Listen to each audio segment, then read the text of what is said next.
Halo sahabat semua, semoga selalu sehat dan bahagia. Video kali ini adalah lanjutan perjalanan dari Samarinda menuju ke titik nol ibu kota Nusantara. Video ini dari mulai keluar tol Samboja di kilometer 36. Jadi begitu keluar tol Samboja, teman-teman belok ke kanan dan ketemu simpang 3, belok ke kiri dan akan ketemu jalur jalan ini yaitu kilo 36 Samboja. Dari sini teman-teman belok ke kanan, ini adalah jalan menuju ke titik nol ibu kota Nusantara. Sementara kalau tadi lurus ya, itu adalah jalur menuju ke Balikpapan. Itu juga merupakan jalur menuju terminal Karyangau atau pelabuhan Karyangau ya. Ada terminal peti kemas Karyangau, ada juga pelabuhan Karyangau yang digunakan untuk menyeberang menggunakan feri menuju ke Penajam Pasir Utara. Teman-teman, jalan dari simpang 3 Samboja ini menuju ke titik nol Nusantara itu sudah sangat mulus ya saat ini. Bisa dilihat teman-teman, kondisi jalan dari mulai simpang 3 Samboja tadi menuju ke titik nol ibu kota Nusantara sudah dilakukan perbaikan sejak tahun lalu ya. Jadi akses jalan ini awalnya parah. Jadi sebelumnya ruas jalan di tempat ini tuh parah banget, rusak parah. Kenapa? Karena yang lewat adalah truk-truk seperti ini teman-teman, truk-truk pengangkut barang.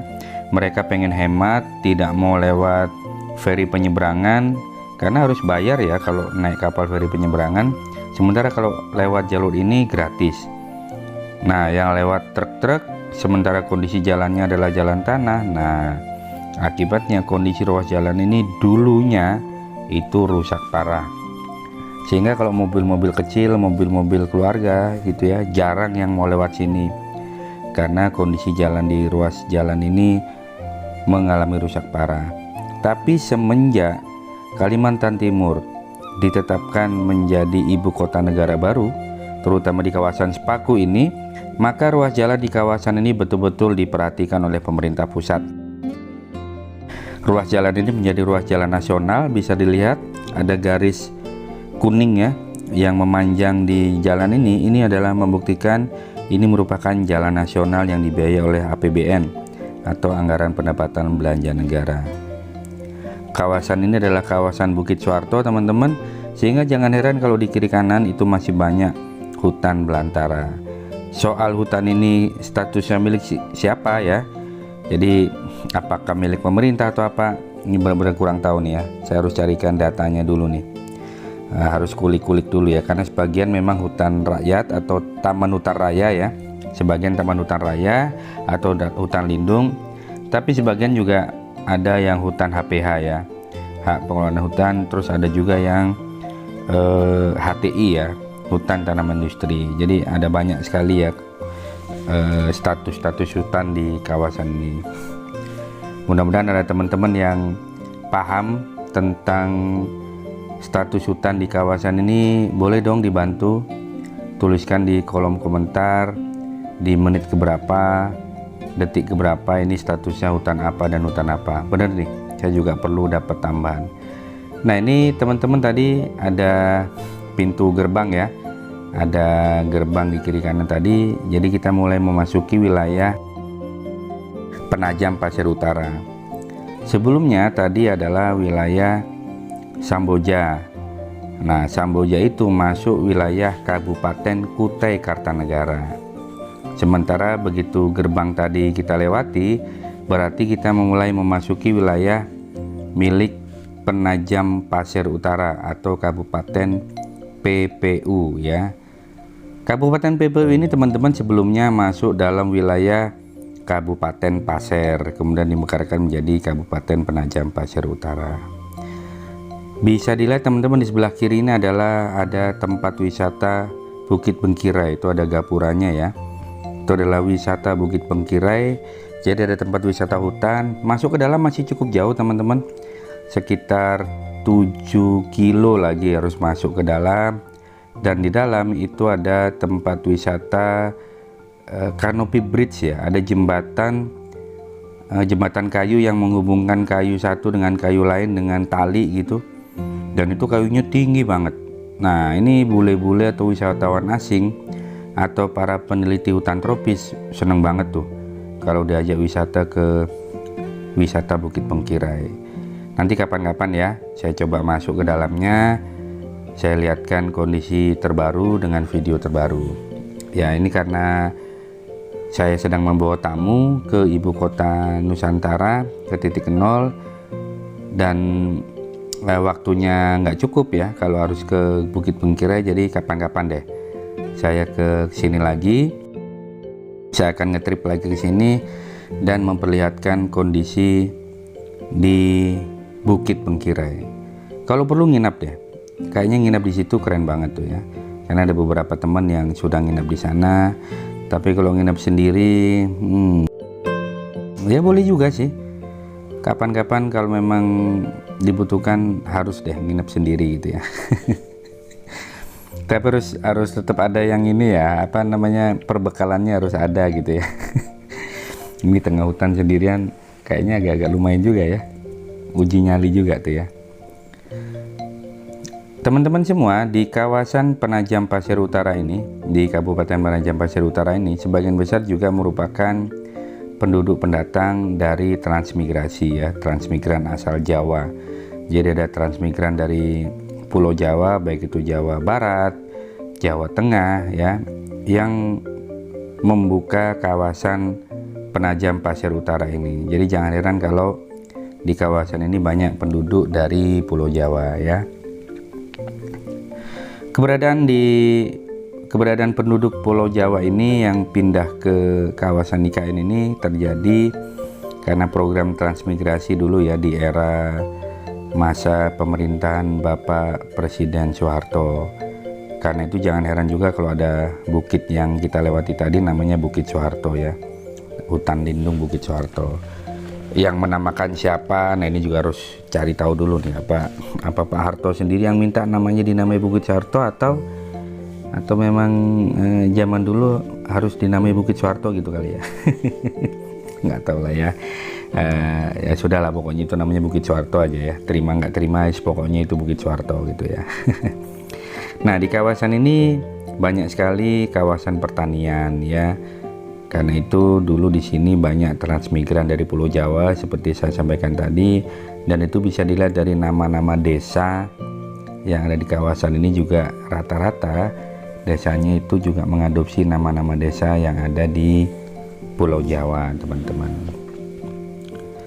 Bisa dilihat ya teman-teman, sampai ruas jalan ini, sampai di kawasan permukiman ini, ruas jalannya masih mulus. Dan bisa dilihat di sebelah kiri gambar ini ada tower ya, ada menara telekomunikasi. Artinya sinyal di kawasan ini juga aman, terkendali ya. Jadi sudah ada sinyal. Kalau dulu nggak ada sinyal, sekarang sudah ada sinyal.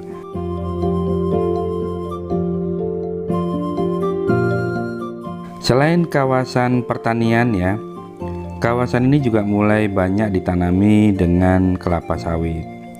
Jadi kebun kelapa sawit juga sudah mulai menjadi tanaman primadona bagi masyarakat di kawasan ini. Ya konon katanya kelapa sawit lebih mudah dirawat ya, artinya tinggal nanam, bersih-bersihkan rumput-rumputnya sekeliling, dibiarin ntar panen sendiri gitu ya. Nah, sehingga banyak masyarakat yang kemudian mengubah areal kosongnya menjadi kebun kelapa sawit.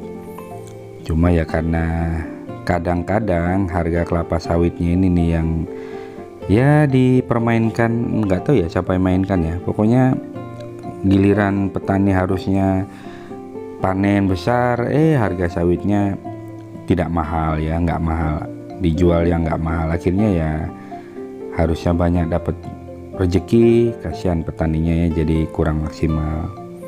Sempat kemarin ya ketika perang Rusia dan Ukraina ya, perang Rusia Ukraina ini sempat menaikkan harga kelapa sawit, banyak yang ekspor, tapi karena pemerintah kemudian melarang ekspor, akhirnya ya harga sawitnya tidak mahal lagi. Ya mau gimana lagi ya teman-teman, gara-gara diekspor harga minyak goreng di pasaran juga jadi naik drastis tuh. emak-emak yang ngomel ya. Emak-emak pada protes di harga minyak kelapa sawit jadi nihil banget ya. Ya teman-teman, sampai di menit ke-10 ini ya video ini bisa dilihat ruas jalan masih sangat mulus dan mulus ya, dengan ruas jalan beton atau cor. Nah, jangan heran kemudian kalau kapal feri penyeberangan yang menuju Penajam Pasir Utara dan Balikpapan juga mulai kekurangan pelanggan karena banyak kendaraan yang akhirnya melintas di kawasan ini. Jadi kalau melintas di kawasan ini teman-teman, menuju ke Kalimantan Selatan, ke wilayah Banjarmasin, termasuk ke wilayah Kabupaten Pasir yang ibu kotanya Tanah Grogot, itu tidak perlu lagi nyebrang menggunakan kapal feri. Terus nantinya kalau ada jembatan Pulau Balang juga sudah jadi menghubungkan wilayah Balikpapan dengan Penajam Pasir Utara, praktis juga kapal feri juga pasti akan ditinggalkan ya, pelan-pelan. Ya walaupun katanya jauh atau misalnya mutar, tapi faktanya kalau kita lewat jalan ini itu gratis teman-teman. Sementara kalau nyebrang menggunakan kapal feri ya otomatis harus bayar. Dari Balikpapan menuju ke Penajam itu kapal feri kalau untuk mobil biasa ya, mobil keluarga itu 301.000. Sementara kalau dari Penajam menuju Balikpapan itu 310.000. Nah kenapa beda? Nah itu deh, karena pengelolaannya beda-beda ya. Kalau yang di Balikpapan, Pelabuhan Karyango Balikpapan yang ngelola Dirjen Perhubungan ya, sementara kalau yang ngelola di Penajam Pasir Utara itu kalau nggak salah ASDP ya, Angkutan Sungai Danau Penyeberangan. Jadi ada perbedaan pengelola.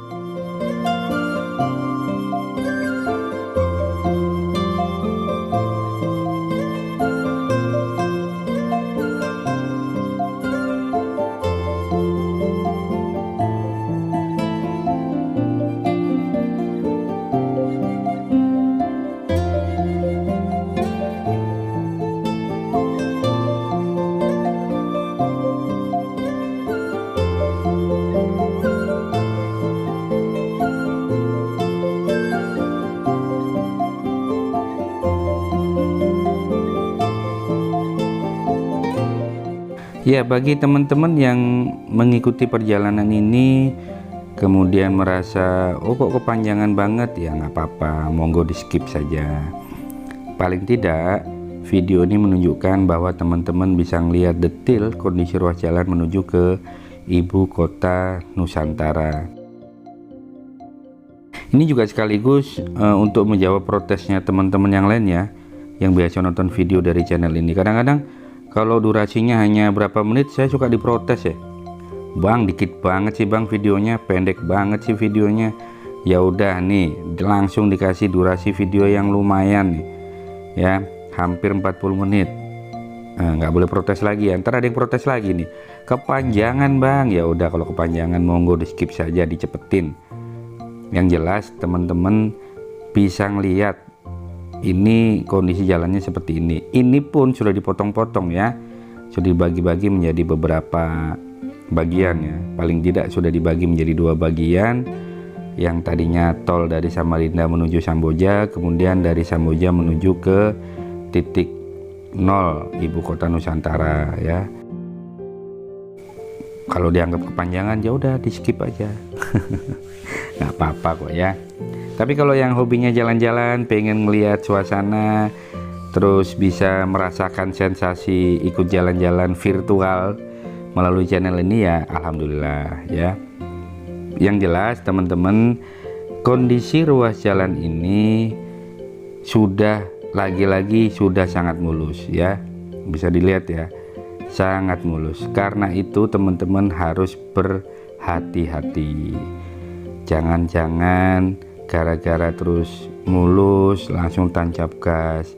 Kalau di pemukiman seperti ini ya dikurang-kurangi lah ya, maksimal paling tidak 60 km per jam itu maksimal ya, karena takutnya ada yang tiba-tiba menyeberang jalan, atau ada motor, atau ada anak-anak gitu ya. Kalau kita terlalu ngebut, nah itu yang harus diantisipasi, kan membahayakan untuk diri sendiri dan juga membahayakan orang lain. Saat ini teman-teman di bulan Agustus 2022 ya, titik nol Ibu Kota Nusantara sudah ditutup untuk umum ya, untuk tempat wisata, karena pembangunan objek wisata di sana ya. Jadi sudah bukan objek wisata lagi maksudnya. Jadi pembangunan infrastruktur di Ibu Kota Nusantara sudah mulai dilakukan. Karena itu diperketat, hanya orang-orang yang tertentu yang memang memiliki kepentingan baru boleh masuk. Kalau sebelumnya kan sempat ya, setelah Lebaran kemarin ya, sempat titik nol Nusantara itu menjadi kunjungan wisata hampir tiap hari dibuka. Kemudian sempat lagi hanya Sabtu dan Minggu dibuka. Nah sekarang ini sudah benar-benar ditutup, tidak bisa lagi dibuka kecuali ada yang izin khusus ya, punya izin khusus baru boleh masuk. Jadi ya dimaklumi ya teman-teman ya, kita juga tentu berharap pembangunan di Ibu Kota Nusantara ini bisa segera terwujud, bisa betul-betul terrealisasi.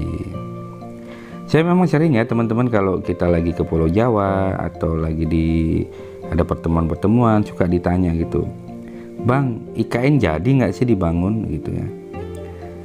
Dan belum lagi yang bersuara-suara kurang positif gitu ya, atau kurang mendukung Ibu Kota Nusantara. Jadi jawaban saya begini, sebagai warga Kaltim tentu tidak ada alasan ya bagi saya, bagian dari warga Kaltim, tidak mendukung Ibu Kota Nusantara ini. Toh kalaupun tidak jadi, ini kalaupun tidak jadi loh ya, bukan pesimis. Sejelek-jeleknya kalau kemudian Ibu Kota Nusantara tidak jadi dibangun, yang jelas pembangunan di kawasan ini sudah terasa manfaatnya. Contoh, sudah ada tol Samarinda Balikpapan. Coba kalau misalnya tidak ada niat Ibu Kota Nusantara dipindah di sini, bisa saja tol Samarinda Balikpapan itu hanya sebatas mimpi. Karena faktanya ya teman-teman, tol Samarinda Balikpapan itu sudah direncanakan itu sejak masa Gubernur Suwarna Abdul Fattah, kemudian Gubernur Awang Faruk 2 periode, baru kemudian terrealisasi saat di Gubernur Pak Isran Nur ya. Jadi harus berapa kali ganti gubernur coba ya kan, baru akhirnya tol terrealisasi. Begitu juga ruas jalan yang saat ini kita sedang lewati. Kalau tidak ada rencana Ibu Kota Nusantara, ya mungkin jalanan ini masih jalan bubur teman-teman ya, jalan yang becek, jalan tanah liat, jalan off-road serius. Karena jalanan di sini aslinya rusak parah. Makanya mau Ibu Kota Nusantara jadi atau tidak, yang penting sekarang wilayah Kalimantan Timur saat ini menjadi perhatian, mendapat porsi pembangunan yang lebih besar. Itu sama dengan Papua ya, yang mendapatkan porsi pembangunan lebih besar dibanding sebelum-sebelumnya. Ya, Kaltim selama ini kontribusi terhadap pembangunan sudah sangat besar teman-teman. Jadi dana pembangunan Kaltim itu sudah sangat besar yang disetorkan ke pemerintah pusat. Hasil-hasil bumi, hasil kekayaan alam yang disetorkan ke pemerintah pusat itu sangat besar. Dan yang kembali ke Kaltim itu nggak banyak teman-teman ya, tidak lebih dari 20%. Nah karena itu sangat wajar jika kemudian sekarang Kalimantan Timur mendapat perhatian dari pemerintah pusat, apalagi mau dijadikan Ibu Kota Nusantara. Ya harus bersyukur ya. Sekali lagi, jadi nggak jadi itu bukan urusan kita sebagai warga. Yang penting pembangunan di Kalimantan Timur ini mudah-mudahan terrealisasi ya. Nah ini ada beberapa titik ruas jalan ya, sebetulnya bukan juga rusak ya, tapi bekas ada kayak material-material pembangunan gitu ya. Kita lanjutkan terus ya perjalanan. Ini sudah menit ke 20 teman-teman, dan masih bisa dilihat kondisi ruas jalannya masih mulus ya. Kalaupun ada yang sedikit-sedikit bergelombang, ya masih bagus ya dibandingkan sebelum-sebelumnya. Ini masih sangat luar biasa.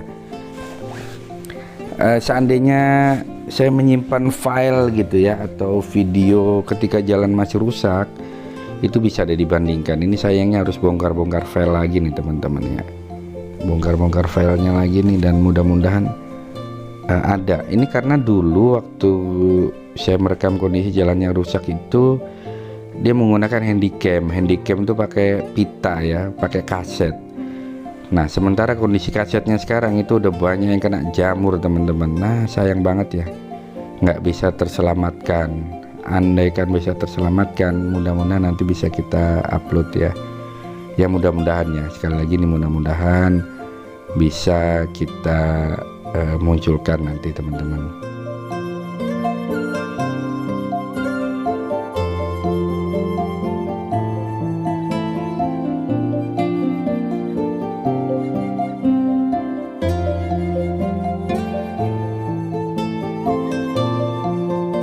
Ya kembali kita melanjutkan perjalanan. Ini masih di kawasan permukiman teman-teman ya.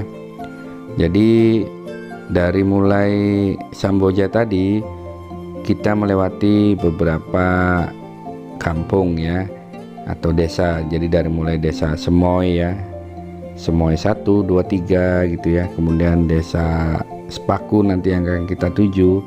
Yang jelas selama perjalanan kita akan melewati beberapa perkampungan. Dan yang unik lagi di kawasan ini sudah ada taksi online ya, taksi daring yang masuk. Jadi dia ekspansi duluan ya, dengan menancapkan atau membranding diri duluan hadir di titik nol Ibu Kota Nusantara gitu ya. Ya namanya marketing boleh-boleh aja ya, namanya pemasaran ya sah-sah saja. Jadi yang jelas walaupun ini jauh dari permukiman, maksudnya jauh dari kota gitu ya, tapi sudah mulai banyak yang melirik kawasan ini akan menjadi kawasan pusat negara yang tentu menyajikan secara ekonomi. Tentu saja kita tidak bisa membayangkan bahwa IKN di Penajam ini atau di Sepaku ini akan menjadi seperti Jakarta, karena yang dipindahkan adalah pusat pemerintahan ya, bukan pusat bisnis seperti Jakarta. Kondisinya nanti Ibu Kota Nusantara ini hampir mirip dengan di Malaysia ya teman-teman. Malaysia itu kan orang mungkin ingetnya Ibu Kota Malaysia itu Kuala Lumpur, bukan ya. Ibu Kota Malaysia sekarang adalah di Putrajaya. Nah Putrajaya dengan Kuala Lumpur itu ya masih lumayan lah, masih bisa diakses dengan sekitar 1 jam perjalanan udah sampai di Putrajaya. Tapi kondisi Putrajaya itu kalau malam juga sepi ya, karena hanya pusat pemerintahan. Jadi kadang-kadang pagi gitu mereka ke Putrajaya, sore balik lagi ke Kuala Lumpur gitu ya. Jadi kayak masih PP gitu. Nah saya membayangkan kalau Ibu Kota Nusantara nanti jadi di Sepaku ini, yang ada nanti PJKA palingan ya, kembali kayak sekarang PJKA, pergi Jumat kembali Ahad gitu ya. Jadi Jumat ke Jakarta lagi atau ke Jawa, nanti hari-hari Minggu balik lagi ke sini kerja gitu ya. Jadi saya membayangkan nanti pesawat Balikpapan Jakarta PP itu mungkin sehari bisa 10-20 kali penerbangan, dan mudah-mudahan harga tiketnya bisa efisien gitu ya. Wah itu keren banget itu ya, naik pesawat udah kayak naik angkot gitu ya, saking banyaknya pegawai yang hilir mudik dari Jakarta ke Balikpapan ya, atau Jakarta ke Ibu Kota Nusantara. Karena nanti katanya ya, konon katanya di kawasan Ibu Kota Nusantara ini nanti akan dibangun bandara khusus, bukan bandara umum ya. Nah untuk bandara umum masih memanfaatkan keberadaan Bandara Sultan Haji Muhammad Sulaiman Sepinggan di Balikpapan, serta Bandara APT Pranoto, Bandara Haji Pangeran Tumenggung Pranoto di Samarinda. Jadi Ibu Kota Nusantara ini sudah diapit oleh 2 bandara besar ya, baik itu Sultan Haji Muhammad Sulaiman di Balikpapan serta Bandara Haji Pangeran Tumenggung Pranoto di Samarinda. Dua-duanya bisa didarati oleh Boeing dan Airbus. Nah, tinggal pilih nanti ya mau mendarat lewat mana. Tapi sepertinya Balikpapan sangat diharapkan ya, karena bangunannya sudah sangat besar, representatif, dan jarak dari Balikpapan menuju ke IKN ini juga relatif lebih dekat ketimbang dari Samarinda.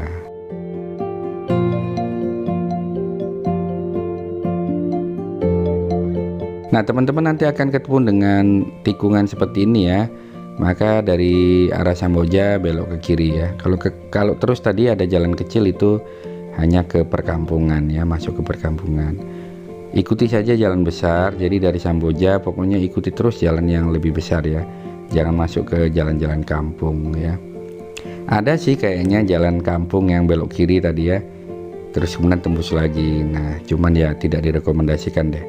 Ikuti saja jalur besar ini supaya lebih mudah ya, supaya lebih mudah untuk mengakses ke ibu kota Nusantara. Ini adalah kawasan pasar ya teman-teman, bisa dilihat ya. Itu ada spanduk transportasi daring ya yang sudah menancapkan diri hadir duluan di ibu kota Nusantara, tuh warna hijau ya. Ya nggak usah disebut mereknya juga teman-teman tahu lah ya spanduknya ya.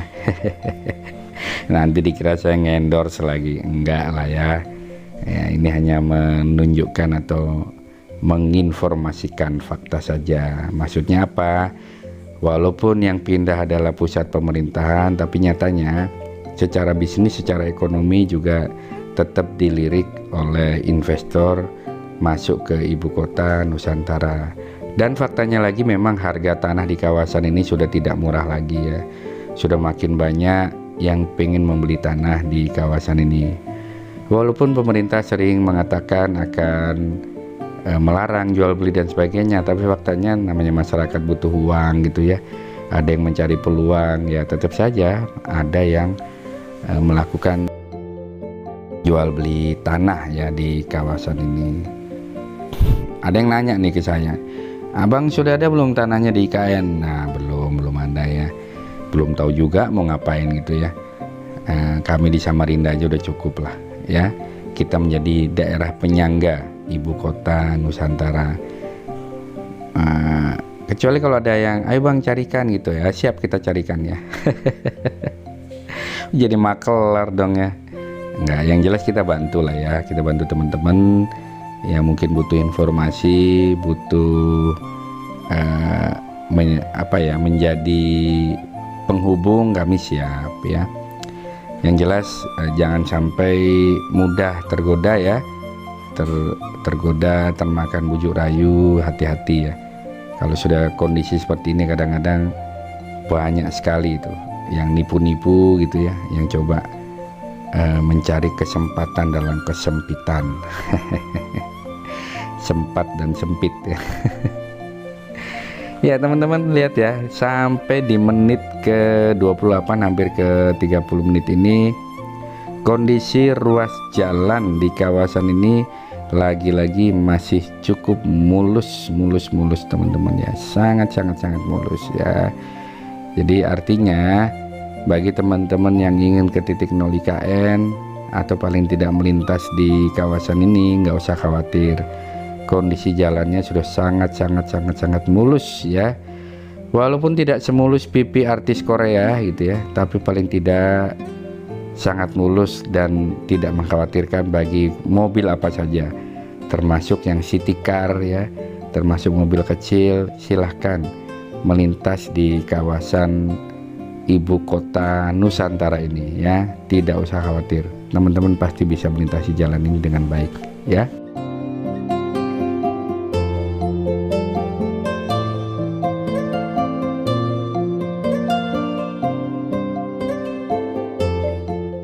Oke, kita lanjut perjalanannya teman-teman. Bisa dilihat di kawasan ini juga mulai ada HTI ya, hutan tanaman industri. Karena memang kawasan IKN yang akan dibangun ibu kota Nusantara itu adalah kawasan HTI ya, milik perusahaan. Sehingga lebih mudah ya, proses pembebasan lahannya lebih mudah karena itu adalah lahan milik pemerintah pusat yang diswakelolakan ke perusahaan HTI, kemudian diambil alih lagi oleh pemerintah pusat gitu ya. Jadi lebih mudah sebetulnya. Tapi sampai saat ini memang harus diakui ketika saya mengikuti rapat-rapat atau pertemuan di pemerintahan gitu ya. Yang saat ini terjadi adalah Bappenas ya, Badan Perencanaan Pembangunan Nasional, itu masih betul-betul memetakan kondisi tanah yang akan digunakan untuk ibu kota Nusantara. Ini karena banyak sekali instansi-instansi vertikal, instansi-instansi dari pemerintah pusat yang susulan-susulan gitu ya. Jadi misalnya instansi A butuh lahan sekian hektar, instansi B sekian hektar. Ini masalahnya tanahnya segitu-gitu juga ya. Dan instansi-instansi ini kayak apa ya, mumpung gitu ya, sehingga mereka juga pengen lahan seluas-luasnya. Nah ini perlu kebijakan, perlu kebijaksanaan agar tidak ada yang merasa diistimewakan, tapi semua sesuai porsi ya, sesuai dengan porsi, sesuai dengan kebutuhan, bukan aji mumpung ya teman-teman ya. Mudah-mudahan begitu ya.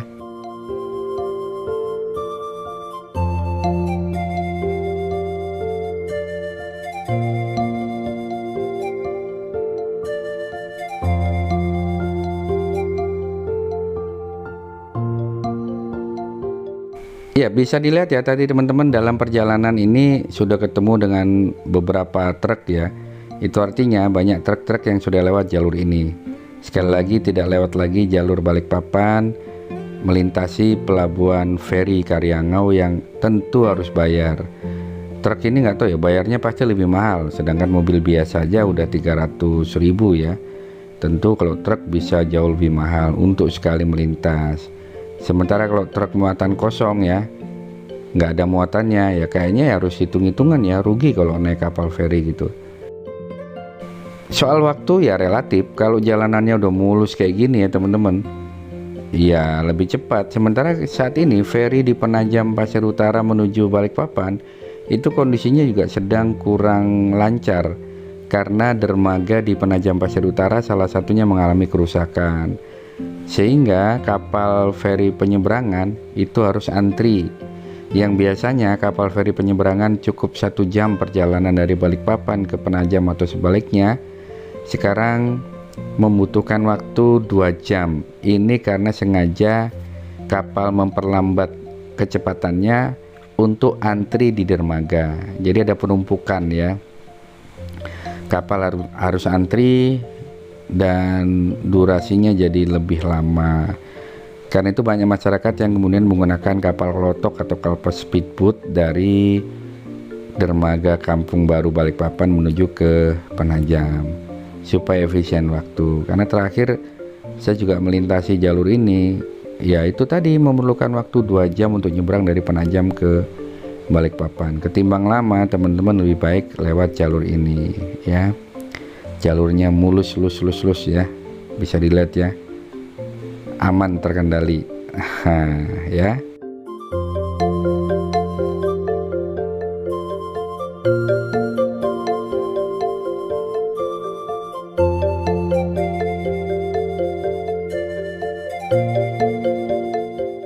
Kalaupun kawasan ini memang berbukit ya, tapi paling tidak kawasan ini hamparannya cukup luas dan rata. Mungkin atas pertimbangan itu juga sehingga pemerintah pusat melalui berbagai instansi terkait ya memutuskan untuk memindahkan ibu kota negara ke kawasan ini. Lagi pula ya teman-teman, dari sisi letak Kalimantan Timur atau Pulau Kalimantan ini memang pas di tengah-tengah seluruh wilayah Indonesia. Jadi sangat cocok ya dipilihnya Kalimantan Timur menjadi ibu kota negara yang baru. Lagi-lagi jadi enggaknya ya, sebagai warga Kaltim hanya berdoa mudah-mudahan ini betul-betul terwujud. Dan ini sudah merupakan impian Provinsi Kalimantan Timur sejak lama ya. Jadi Kaltim sudah cukup lama memimpikan wilayah ini menjadi ibu kota negara.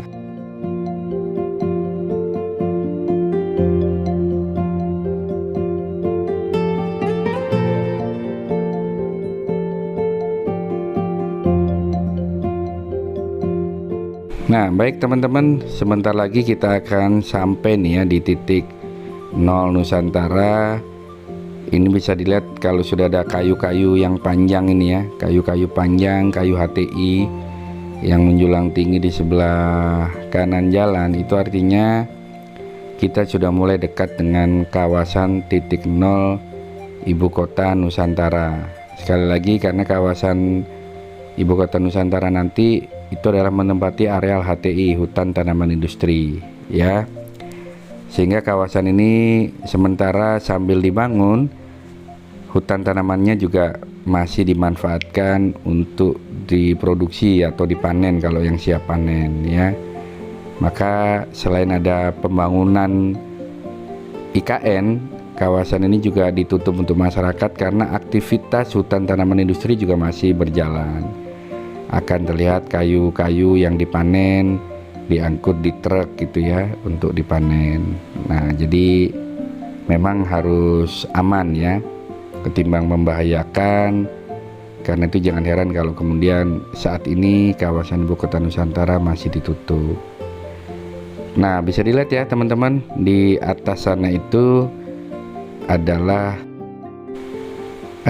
titik nol Ibu Kota Nusantara dan kita akan belok ke kanan ya. Nah, itu ada papan namanya ya, ada papan nama di atas ya. Kalau lurus kita akan ke Petung ya, sementara kalau ke kanan kita ke titik nol Ibu Kota Nusantara, teman-teman. Nah, ini dia, kita belok ke kanan dan kita masuk ke titik nol Ibu Kota Nusantara.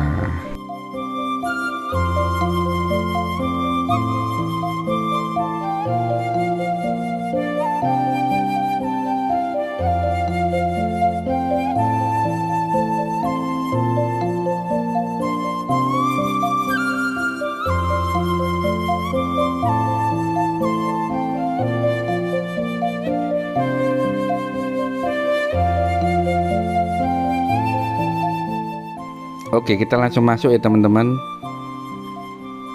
Oke, setelah mendapat izin khusus, kami akhirnya boleh masuk ke kawasan titik nol Ibu Kota Nusantara ini. Nah, seperti yang saya sampaikan tadi ya di awal teman-teman, karena di sini adalah kawasan hutan tanaman industri, maka kita akan berpapasan dengan truk-truk yang memanen kayu, yang mengangkut kayu tanaman industri ini. Ini adalah kayu untuk bahan baku kertas ya, untuk bahan baku kertas atau bubur kertas pulp ya. Nah, saat ini pabrik pulp adanya di Riau yang beroperasi. Padahal sebetulnya di Kabupaten Berau di Kalimantan Timur, tepatnya di Mangkajang, itu juga sudah ada pabrik pulp ya. Tapi karena sudah lama tidak beroperasi, ya akhirnya mangkrak, yang nganggur. Termasuk para karyawannya pun sampai sekarang banyak yang ya nasibnya belum jelas ya.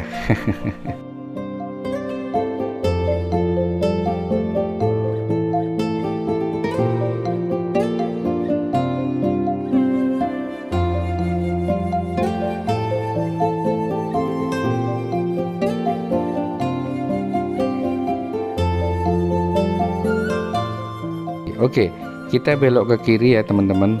Kita menuju ke titik nol Ibu Kota Nusantara. Kondisi jalannya di sini masih pengerasan, belum diaspal ya, karena memang masih ada material yang masuk di kawasan ini.